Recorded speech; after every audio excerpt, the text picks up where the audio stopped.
ಮಹಾರಾಷ್ಟ್ರದ ಸ್ಥಳೀಯ ಸಂಸ್ಥೆಗಳ ಚುನಾವಣೆಯಲ್ಲಿ ಯಾರು ಯಾವ ಕಾರಣಕ್ಕೋಸ್ಕರ ಕಮಾಲ್ ಮಾಡಿದ್ರು ಅನ್ನೋದರ ಡೀಟೇಲ್ಸ್ ಅನಾಲಿಸಿಸ್ ಜೊತೆಗೆ ಒಂದಷ್ಟು ಲೇಟೆಸ್ಟ್ ಅಪ್ಡೇಟ್ ಅನ್ನು ಕೊಡ್ತಾ ಇದ್ವಿ. ನಂಬರ್ಸ್ ಹೇಗೆ ಜಂಪ್ ಆಗ್ತಾ ಇದೆ, ಮುಂಚೆ ಟಗ್ ಆಫ್ ವಾರ್ ರೀತಿ ಸಮಬಲದ ಹೋರಾಟದ ರೀತಿ ಇದ್ದಂತಹ ರಿಸಲ್ಟು ಒಂದು 12-12:30 ಅಷ್ಟೊತ್ತಿಗೆ ನಮಗೆ ಸ್ಪಷ್ಟವಾಗಿ ಗೋಚರಿಸ್ತಾ ಹೋಯಿತು. ಮಹಾರಾಷ್ಟ್ರ ಸ್ಥಳೀಯ ಸಂಸ್ಥೆ ಚುನಾವಣೆಯಲ್ಲಿ ಬಿಜೆಪಿ ಮಾಡಿರುವಂತಹ ಕಮಾಲ್, ಈಗಲೇ ಬಿಜೆಪಿ ಕಾರ್ಯಕರ್ತರು ವಿಜಯೋತ್ಸವವನ್ನು ಆಚರಿಸ್ತಾ ಇದ್ದಾರೆ. ಬಿಕಾಸ್ ಅವರು ರೂಟ್ ಲೆವೆಲಲ್ಲಿ ಕೆಲಸ ಮಾಡಿರ್ತಾರೆ, ಅವ್ರಿಗೆ ಗೊತ್ತಿರುತ್ತೆ ಇನ್ ಲೀಡನ್ನು ಇನ್ನೊಬ್ಬ ಅಭ್ಯರ್ಥಿ ತೆಗೆದುಕೊಳ್ಳೋಕೆ ಸಾಧ್ಯ ಇಲ್ಲ ಅಂತ. ಹೀಗಾಗಿ ಪಟಾಕಿ ಸಿಡಿಸಿ ತಮ್ಮ ಸಂಭ್ರಮವನ್ನು ಜೋರಾಗಿ ಮಾಡ್ತಾ ಇದ್ದಾರೆ. ಸೆಲೆಬ್ರೇಷನ್ ಬಿಜೆಪಿ ಯಾವಾಗಲೂ ಸೌಂಡ್ ಮಾಡ್ತಾನೆ ಇರುತ್ತೆ. ನಾವು ನೋಡ್ತಾ ಇರ್ತೀವಿ, ಪ್ರತಿ ಸಲ ಬಿಜೆಪಿ ಎಲ್ಲಾದರೂ ಗೆದ್ದಾಗಲೂ ಡೆಲ್ಲಿಯ ಬಿಜೆಪಿ ಕಚೇರಿಗೆ ನರೇಂದ್ರ ಮೋದಿ ಅವರು ಬಂದು ಕಾರ್ಯಕರ್ತರಿಗೆ ಹುಮ್ಮಸ್ ತುಂಬೋದು, ಅದೆಲ್ಲ ಸಂಜೆ ಮೇಲೆ ಆಗುತ್ತೆ.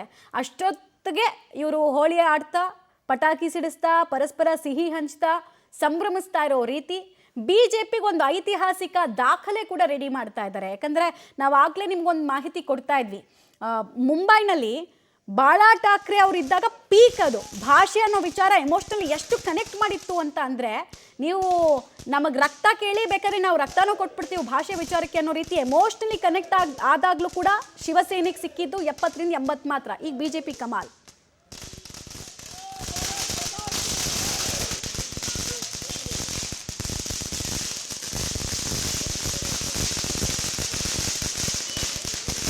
ಡೀಟೇಲ್ಸ್ ಕೊಡ್ತಾರೆ ರವೀಶ್. ಬಿಜೆಪಿಗರ ಸಂಭ್ರಮಾಚರಣೆಯನ್ನು ನಾವು ಗಮನಿಸ್ತಾ ಇದ್ದೀವಿ. ಇನ್ನೇನು ಹೆಚ್ಚು ಬದಲಾವಣೆಗಳಾಗಲ್ಲ ಅನ್ನೋದು ಕಾರ್ಯಕರ್ತರಿಗೆ ಗೊತ್ತಿರುತ್ತೆ. ಬಿಕಾಸ್ ಸ್ಥಳೀಯ ಸಂಸ್ಥೆಗಳ ಚುನಾವಣೆ ಅನ್ನೋದು ಕಾರ್ಯಕರ್ತರ ಚುನಾವಣೆ. ಬಟ್ ಎಲ್ರಿಗೂ ಈಗ ಅಮೇಝಿಂಗ್ ಅನ್ನೋ ರೀತಿ ಕಾಣಿಸ್ತಾ ಇರೋದು ಬಿಜೆಪಿ ನಂಬರ್ ಗೇನು. 98, 100, 105 ತನಕ ಒಂದು ರಾಷ್ಟ್ರೀಯ ಪಕ್ಷ ಬಂದು ನಿಂತ್ಕೊಳ್ಳುತ್ತೆ ಅಂದರೆ, ಕಾಂಗ್ರೆಸ್ನ ನಂತರ ಒಂದು 30 ವರ್ಷಗಳ ಗ್ಯಾಪ್ನ ನಂತರ ಆ ಡಾಮಿನೆನ್ಸನ್ನು ಮಹಾರಾಷ್ಟ್ರದಲ್ಲಿ ಬಿಜೆಪಿ ಮಾಡ್ದಂಗೆ. ಮಮತಾ, ಖಂಡಿತವಾಗಿ ಕೂಡ ಈಗಾಗಲೇ ರಿಸಲ್ಟ್ ಏನಿದೆ ಅದು ಸ್ಪಷ್ಟವಾಗ್ತಾ ಇದೆ. ಜೊತೆಗೆ ಬಿ ಜೆ ಪಿಯ ಒಂದು 130 ಕ್ರಾಸ್ ಆಗಿ ಎಲ್ಲ ಒಂದು ಕಡೆ ಇನ್ನಷ್ಟು ಸೀಟ್ಗಳನ್ನ ಗಳಿಸ್ಬೋದು ಅನ್ನೋದ್ರ ಬಗ್ಗೆ ಕೂಡ ಈಗಾಗಲೇ ಸುಳಿವು ಸಿಗ್ತಾ ಇದೆ. ಅದರಲ್ಲಿ ಯಾವುದೇ ರೀತಿ ಎರಡು ಮಾತಿಲ್ಲ, ಬಿ ಜೆ ಪಿ ಅಭ್ಯರ್ಥಿಯೇ ಒಂದು ರೀತಿಯಲ್ಲಿ ಮೇಯರ್ ಆಗ್ತಾರೆ ಅನ್ನೋದು ಕೂಡ ಸ್ಪಷ್ಟವಾಗ್ತಾ ಇದೆ. ಹಾಗಾಗಿ ಆ ರಿಸಲ್ಟ್ ಈಗೇನಿದೆ ದೊಡ್ಡ ಪ್ರಮಾಣದಲ್ಲಿ ವ್ಯತ್ಯಾಸ ಆಗೋದಕ್ಕೆ ಸಾಧ್ಯತೆಗಳಿಲ್ಲ. ಅಂದರೆ ಈಗ ಸ್ವಲ್ಪ ಹೊತ್ತಿಗೆ ಮುಂಚೆ ನಾನು ಮುಂಬೈಲಿರ್ತಕ್ಕಂಥ ಒಬ್ಬ ಕನ್ನಡಿಗರನ್ನ ಒಂದು ರೀತಿಯಲ್ಲಿ ಸಂಪರ್ಕ ಮಾಡಿ ಅವರ ಬಳಿ ಈ ಒಂದು ಠಾಕ್ರೆ ಫ್ಯಾಮಿಲಿ ಈ ಒಂದು ವಿಚಾರವಾಗಿ ಹೇಗಿದೆ, ಕಡಿಮೆ ಆಯಿತಾ, ಯಾಕಿಷ್ಟು ವೀಕ್ ಆದರು ಅನ್ನೋ ಪ್ರಶ್ನೆಯನ್ನು ಮಾಡಿದಂಥ ಸಂದರ್ಭದಲ್ಲಿ ಅವರು ಒಂದು ಹಿಂಟ್ ಕೊಡುವಂಥ ಕೆಲವು ವಿಚಾರಗಳನ್ನು ಕೂಡ ಮಾತೆತ್ತಿದ್ದಾರೆ. ಪ್ರಮುಖವಾಗಿ 6 ತಿಂಗಳಿಂದ ಈಚೆಗೆ ಈ ಒಂದು ಕಿಡಿ ಒತ್ಕೊಂಡಿದೆ. ಠಾಕ್ರೆ ಸಹೋದರರು ಒಂದು ರೀತಿಯಲ್ಲಿ ಒಟ್ಟಾಗಿರ್ತಕ್ಕಂಥ ಕಿಡಿ ಒತ್ತಿದೆ. ಇಷ್ಟು ದಿನಗಳ ಕಾಲ ಒಂದು ರೀತಿಯಲ್ಲಿ ಛಿದ್ರ ಆಗಿತ್ತು. ಮತ್ತು ಶಿಂದೆ ಅವರು ಒಂದು ರೀತಿಯಲ್ಲಿ ಶಿಫ್ಟ್ ಆದಂಥ ಸಂದರ್ಭದಲ್ಲಿ ಒಂದು ರೀತಿಯಲ್ಲಿ ವೀಕ್ ಆಗಿದ್ರು ಉದ್ಧವ್ ಠಾಕ್ರೆ. ಈಗ ಸ್ವಲ್ಪ ಮಟ್ಟಿಗೆ ಬಲ ಬಂದಿದೆ. ಆ ಕಾರಣಗಳಿಗೋಸ್ಕರವಾಗಿಯೇ ಮರಾಠಿ ಅಸ್ಮಿತೆ ಇರ್ತಕ್ಕಂಥ ವಾರ್ಡ್ಗಳಲ್ಲಿ ಅವರು ಆ ಪರ್ಫಾರ್ಮೆನ್ಸನ್ನು ಮಾಡಿ ಎಲ್ಲೋ ಒಂದು ಕಡೆ 65ರಿಂದ 70 ಮಾರ್ಕನ್ನು ದಾಟೋದಕ್ಕೆ ಸಾಧ್ಯ ಆಗಿರ್ತಕ್ಕಂಥದ್ದು. ಇಲ್ಲದೆ ಹೋಗಿದ್ರೆ ಇನ್ನೂ ಹೀನಮಾನವಾಗಿ 50ರಿಂದ ಕೆಳಗೆ ಬರುವಂಥ ಚಾನ್ಸಸ್ ಕೂಡ ಜಾಸ್ತಿ ಇರ್ತಿತ್ತು ಅನ್ನೋ ಮಾತುಗಳನ್ನು ಅವ್ರು ಹೇಳ್ತಾ ಇದ್ದಾರೆ. ಹಾಗಾಗಿ ಈ ಕಿಡಿ ಸುಮ್ಮನೆ ಇರೋದಿಲ್ಲ. ಮುಂದಿನ ದಿನಗಳಲ್ಲಿ ಇನ್ನಷ್ಟು ಆ ಕಿಡಿ ಬಾಳಾ ಸಾಹೇಬ್ ಠಾಕ್ರೆ ಅವರ ಆ ಕಾಲದಲ್ಲಿ ಏನಿತ್ತು ಅಷ್ಟು ದೊಡ್ಡ ಮಟ್ಟದ ಬೆಂಕಿ ಆಗದೆ ಇದ್ರೂ ಕೂಡ ಸ್ವಲ್ಪ ಮಟ್ಟಿನ ಬೆಂಕಿ ಆಗುವಂಥ ಚಾನ್ಸಸ್ ಜಾಸ್ತಿ ಇರುತ್ತೆ. ಅದನ್ನು ನಾವು ಅಷ್ಟು ಈಸಿಯಾಗಿ ಈ ಚುನಾವಣೆಯ ಸಂದರ್ಭದಲ್ಲಿ, ಈ ಫಲಿತಾಂಶದ ಸಂದರ್ಭದಲ್ಲಿ ಅದನ್ನು ಒಂದು ರೀತಿಯಲ್ಲಿ ಅಳೆದು ತೂಗಿ ಹೀಗೆ ಆಗುತ್ತೆ ಅಂತ ಜಡ್ಜ್ಮೆಂಟ್ ಕೊಡೋದಕ್ಕೆ ಆಗೋದಿಲ್ಲ ಅನ್ನೋ ಮಾತುಗಳು ಅವರ ಬಾಯಲ್ಲಿ ಬಂತು.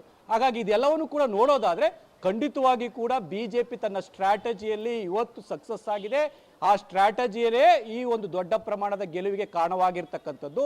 ಆದರೆ ಮುಂದೆ ಬಿಜೆಪಿಗೂ ಕೂಡ ಎಲ್ಲವನ್ನ ಹಿಡಿದಿಟ್ಟುಕೊಳ್ಳುವಂಥ ದೊಡ್ಡ ಸವಾಲೇ ನಿರ್ಮಾಣ ಆಗಿದೆ. ಹಾಗಾಗಿ ಈ ಒಂದು ಠಾಕ್ರೆ ಬ್ರದರ್ಸ್ ಏನಿದ್ದಾರೆ, ಅಂದರೆ ರಾಜ್ ಠಾಕ್ರೆ, ಉದ್ಧವ್ ಠಾಕ್ರೆ, ಎಲ್ಲಿ ತನಕ ಅವರ ಸ್ನೇಹವನ್ನು ಇಟ್ಕೊಳ್ತಾರೆ, ಎಲ್ಲಿ ತನಕ ನಾವಿಬ್ಬರು ಕೂಡ ಇನ್ನೂ ಯಾವುದೇ ಕಾರಣಕ್ಕೂ ಕೂಡ ನಮ್ಮಿಬ್ಬರಲ್ಲಿ ಒಗ್ಗಟ್ಟು ಒಂದು ರೀತಿಯಲ್ಲಿ ಬಿರುಕು ಮೂಡೋದಿಲ್ಲ, ನಾವು ಹೀಗೇ ಇರ್ತೀವಿ ಅಂತ ಹೇಳ್ತಾರೆ, ಅಲ್ಲಿ ತನಕವೂ ಕೂಡ ಎಚ್ಚರಿಕೆಯ ರಾಜಕಾರಣವನ್ನು ಬಿಜೆಪಿ ಮಾಡಲೇಬೇಕಾಗತ್ತೆ. ಹಾಗಾಗಿ ಅದನ್ನು ಎಷ್ಟರ ಮಟ್ಟಿಗೆ ದೇವೇಂದ್ರ ಫಡ್ನವೀಸ್ ಆಗಿರ್ಬೋದು, ನಾಗ್ಪುರದ ಶಾಖೆ ಆಗಿರ್ಬೋದು, ಜೊತೆಗೆ ಆ ಒಂದು ಪ್ರಧಾನಿ ನರೇಂದ್ರ ಮೋದಿ, ಅಮಿತ್ ಶಾ ಆಗಿರ್ಬೋದು, ಅವರೆಲ್ಲ ಯಾವ ರೀತಿ ಮಾಡ್ತಾರೆ ಅನ್ನೋ ಆಧಾರದ ಮೇಲೆ ಮುಂದಿನ ಮುಂಬೈ ರಾಜಕಾರಣ ಜೊತೆಗೆ ಅದರಲ್ಲೂ ಮಹಾರಾಷ್ಟ್ರ ರಾಜಕಾರಣ ರಣರೋಚಕವಾಗಿರುತ್ತೆ ಅಂತಲೇ ಹೇಳ್ಬೋದು ಮಮತಾ. ರೈಟ್.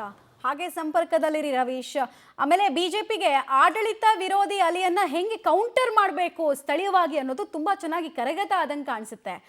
ಅದೇ ಕಾರಣಕ್ಕೋಸ್ಕರ ಈ ಪ್ರಬಲ ಸಮುದಾಯಗಳನ್ನು ಬಿಟ್ಟು ಉಳಿದಂತಹ ಸಮುದಾಯಗಳಿಗೆ ವೋಟ್ ಕೊಟ್ಟು ಸೀಟ್ ಕೊಟ್ಟು ಅದನ್ನು ವೋಟ್ ಆಗಿ ಕನ್ವರ್ಟ್ ಮಾಡ್ಕೊಳ್ಳುವಂತಹ ಚಾತಿ ಹಿಂದೆ ಗುಜರಾತ್ ಎಲೆಕ್ಷನಲ್ಲಿ ನೋಡಿದ್ವಿ, ಹರಿಯಾಣ ಎಲೆಕ್ಷನ್ನಲ್ಲಿ ನೋಡಿದ್ವಿ, ಆಮೇಲೆ ಉತ್ತರ ಪ್ರದೇಶದಲ್ಲಿ ನೋಡಿದ್ವಿ. ಅಲ್ಲಂತೂ 2-3 ಸಲ ರಿಪೀಟ್ ಆದಂತಹ ಸರ್ಕಾರಗಳೇ ಇಲ್ಲ.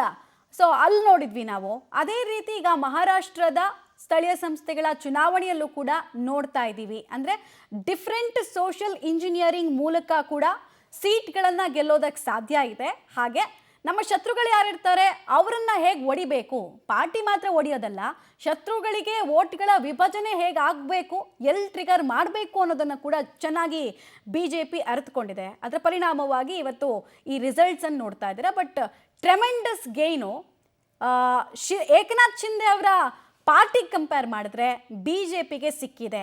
ಲಾಸ್ಟ್ ಟೈಮ್ 2017 9 ವರ್ಷಗಳ ಹಿಂದೆ ಆದಂತಹ ಫಲಿತಾಂಶದಲ್ಲಿ BJPಗೆ 82 ವಾರ್ಡ್ಗಳು, ಮುಂಬೈಗೆ ಸಂಬಂಧಪಟ್ಟಂತೆ ನಾನು ಮಾಹಿತಿ ಕೊಡ್ತಾ ಇರೋದು, ಬಿಕಾಸ್ ಅದೇ ಇಂಪಾರ್ಟೆಂಟು. ಉಳಿದ ಸ್ಥಳೀಯ ಸಂಸ್ಥೆಗಳ ಚುನಾವಣೆನೂ ಇಂಪಾರ್ಟೆಂಟು, ಅದ್ರದ್ದು ಒಂದು ಲೆಕ್ಕ, ಇದ್ರದ್ದು ಒಂದು ತೂಕ.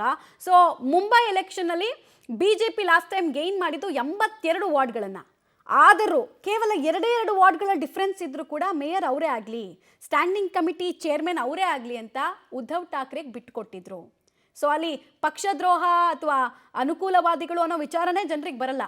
ನಿಮಗೆಲ್ಲ ಅನಿಸ್ಬೋದು ಪಕ್ಷವನ್ನು ಒಡೆದು ಹೋಲ್ಡ್ ಮಾಡ್ತಾ ಇದ್ರು, ಯಾಕೆ ಮತದಾರರು ಅವ್ರನ್ನ ಆಯ್ಕೆ ಮಾಡ್ತಾರೆ ಅಂತ. ಈ ಸೋಷಿಯಲ್ ಇಂಜಿನಿಯರಿಂಗ್ನ ಕಾರಣಕ್ಕೆ ಅವೆಲ್ಲವೂ ಕೂಡ ಆಗೋದು.